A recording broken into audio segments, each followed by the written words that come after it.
Welcome to the Deep Dive. Today we're looking at a huge paradox in modern life. How these massive, incredibly complex global trade policies can determine whether or not you can even ship a simple package across town. Or across the ocean. Right. And for so many local residents and small businesses, it's become, well, an absolutely impossible maze to navigate. Volatile is probably the best word for it. Since the start of 2025, the whole landscape has been just completely reshaped by this tidal wave of new tariff policies. It creates so much confusion. And cost. I mean, it's a recipe for delays, for major customs headaches, and just pure frustration if you're trying to move goods internationally. And that's exactly why this deep dive has a kind of dual focus. Sure. First, we need to get to the source of all the chaos, the official, really dense, and frankly dizzying world of the 2025 U.S. tariff actions. We're talking about huge shifts in legal authorities, major trade conflicts. And second, we're going to look at a specific local lifeline, a way to simplify all that stress. It's a company called Neighborhood Parcel in Tewksbury, Massachusetts. They're essentially the expert guide you need to get through this bureaucratic minefield. So our sources today give us that perfect contrast. We have all this insight into Neighborhood Parcel's local business services, and we're putting that right alongside the Congressional Research Service report, Presidential 2025 Tariff Actions, Timeline and Status, that was updated in mid-September of 2025. So let's start where it matters most, for the person on the street. Absolutely. The local consumer. So if you live or you're running a small business, say, in the greater Boston area, places like Andover, Billerica, Lowell. Wilmington, yeah. You need global access, but the logistics system is it's punishingly difficult if you don't have some kind of expert help. Right. You could go to one of the big franchises, but you're often just a number. And that specialized knowledge for international shipping, Especially right now, it just isn't guaranteed. And that's really the gap that Neighborhood Parcel is designed to fill. They're at 1215 Main Street in Tewksbury, and they're an authorized center for all the big guys. FedEx, UPS. FedEx, UPS, International Express Mail, so USPS. But the real value isn't just, having access to the carriers. No, I think the advantage is clearly in the details. They offer discounted rates, which you might not find walking into a corporate store, free email tracking. But the critical piece, it's the expert preparation of customs paperwork. Yeah. Why is that paperwork so absolutely essential right now? Because if that documentation isn't perfect, I mean truly perfect, especially with all the tariff stacking and geopolitical tension we're seeing, you face two immediate problems. Delays. Costly, frustrating delays, and potentially outright confiscation of your goods. So they are experts in preventing that nightmare scenario. And they handle the whole spectrum, whether it's ocean cargo for big freight, standard express shipping, or even just luggage shipping for a traveler. What's really striking, though, is how much they offer under one roof. It's not just a shipping store. It's a genuine one-stop business center. That's right. So you have your standard, full service, copy and fax services, notary public services, and then critically, the specialized apostille services. Okay, now, if you've ever had to validate a document for international use, like a marriage certificate. Or a birth certificate, yeah.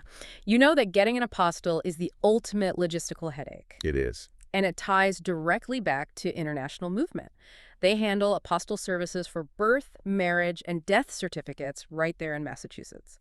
And they're also solving a very modern security problem. They have HIPAA-compliant document shredding, drop-off, witnessed, off-site destruction. And the rates are reasonable, starting from just 99 cents a pound. It covers both residential and professional needs. It's all built around that local trust. And their integrity seems key. They've been a family-owned business since 2007, and they're very explicitly a local alternative to the big corporate franchises. Yeah, they really emphasize fair pricing, and they specifically say they avoid unethical practices like price gouging, which, let's be honest, is vital when you're dealing with all these confusing international costs. Oh, absolutely.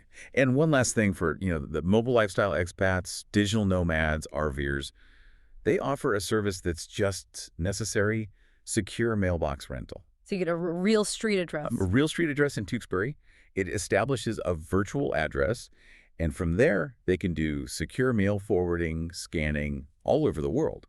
It starts at about $35 a month. So global connectivity, but it's rooted in a local address. Exactly. So it's pretty clear why you'd need a local hero like Neighborhood Parcel. But that kind of specialized help is only necessary because the international system is, like you said, impossibly complicated. Right. So let's pivot and ask the big question. Why is the global system so broken right now? The answer is just the sheer volume and the intricacy of all the new tariffs that have been implemented since January 20th, 2025. This isn't one policy. No. It's a whole system built on three different, very powerful legal mechanisms. And that's the key distinction. The president didn't just use one clean policy stroke here. They used three distinct legal tools, each with its own justification. Right. The first, and it's arguably the most controversial, is the International Emergency Economic Powers Act, IEEPA. Okay, so that's invoked for a declared national emergency. It is, and the emergencies cited here are incredibly broad. We're talking about concerns over the influx of illegal aliens and illicit drugs on one hand.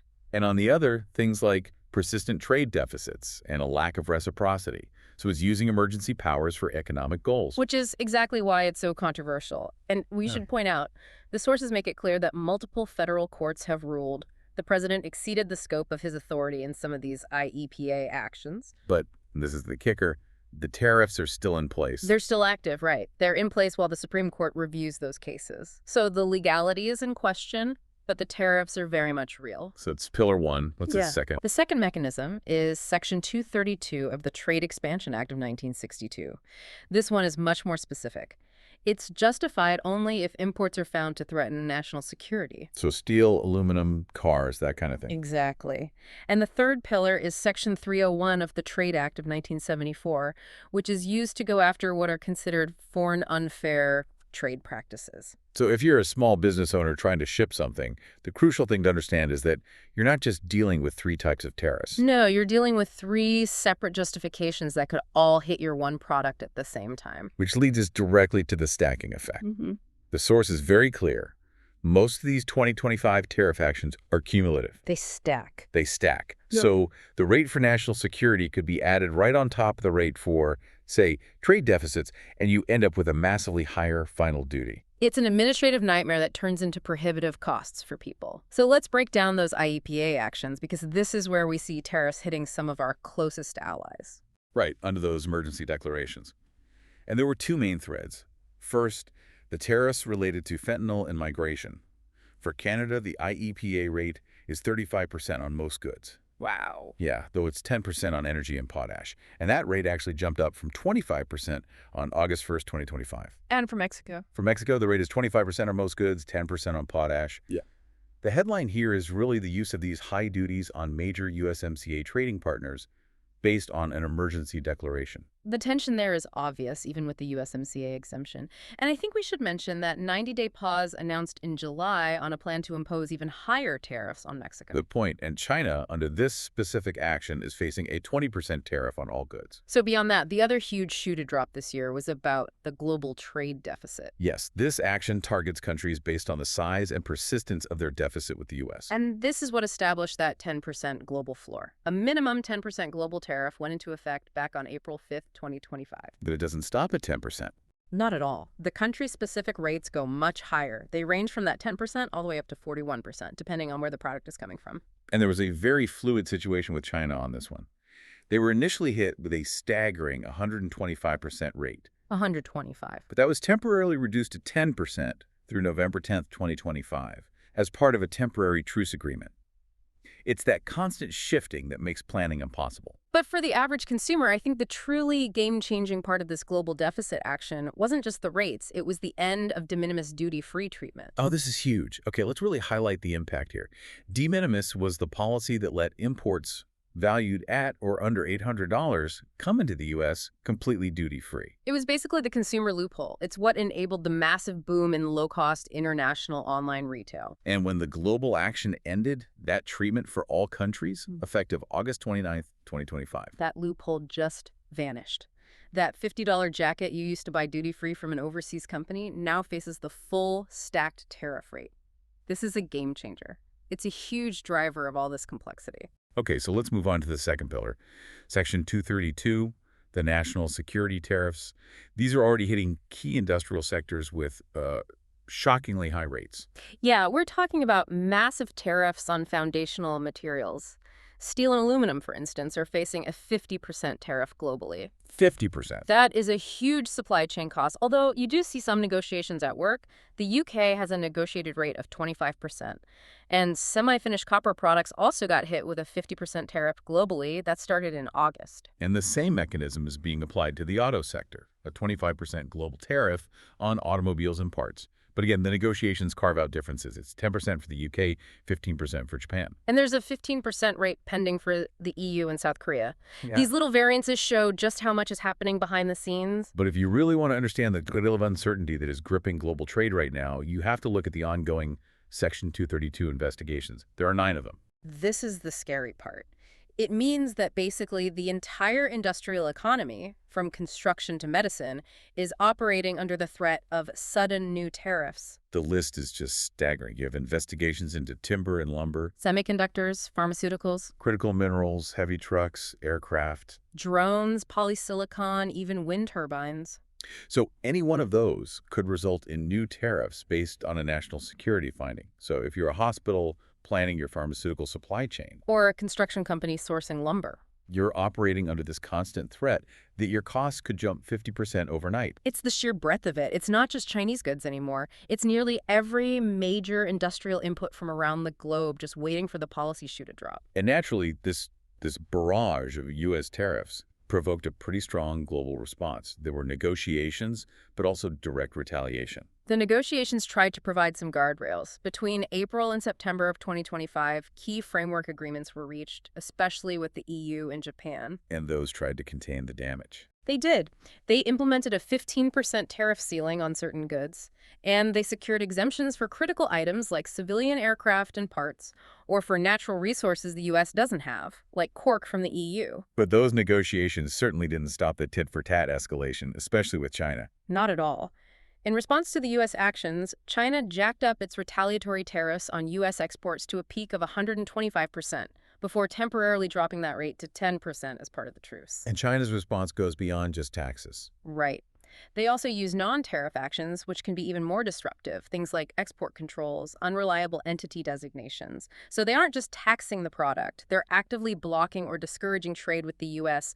by official decree. Canada also retaliated pretty sharply. They put 25% retaliatory tariffs on billions of U.S. exports. And they targeted specific consumer goods: orange juice, peanut butter, wine, autos. But that situation is fluid. Canada actually removed over 44 billion Canadian dollars worth of those tariffs on September 1st, 2025. Though some steel, aluminum, and auto tariffs are still in place. So a selective de-escalation. Exactly. And the European Union, after announcing some initial countermeasures, actually suspended them completely. Yeah, they even announced they intended to eliminate tariffs on all U.S. industrial goods as part of a joint statement on August 21st. It really shows that while the threat of tariffs is real, the pressure for diplomatic solutions is maybe even stronger. So if we synthesize this whole deep dive, you have this massive, incredibly detailed complexity of global trade policy. You have the stacking of 2025 tariffs under 3 different legal authorities, the long list of future investigations, the constantly shifting international retaliation, and all that chaos translates directly into this deep local need for stability. Exactly. When you're shipping a box from Tewksbury to Tokyo, you need to know that your customs paperwork is absolutely bulletproof. Because the risk is real. The risk of running into a 50% stacked tariff is very real. And that's where businesses like Neighborhood Parcel come in. They provide that specific expert guidance to manage the instability created by all this macro policy. It's the ultimate illustration of how a policy detail in Washington determines the price of shipping something from your local post office alternative. And that leads to the final provocative thought for you to consider. We noted earlier that federal courts have ruled the president exceeded the scope of his IEPA authority in some of these tariff actions. Yet the tariffs are still in place, pending that Supreme Court review. Right. So how might the eventual judicial ruling on the president's use of emergency economic powers fundamentally reshape the ability of future administrations to use tariffs as a tool of foreign policy? If the courts block that emergency path, the entire tariff maze we just navigated might suddenly lose its legal foundation.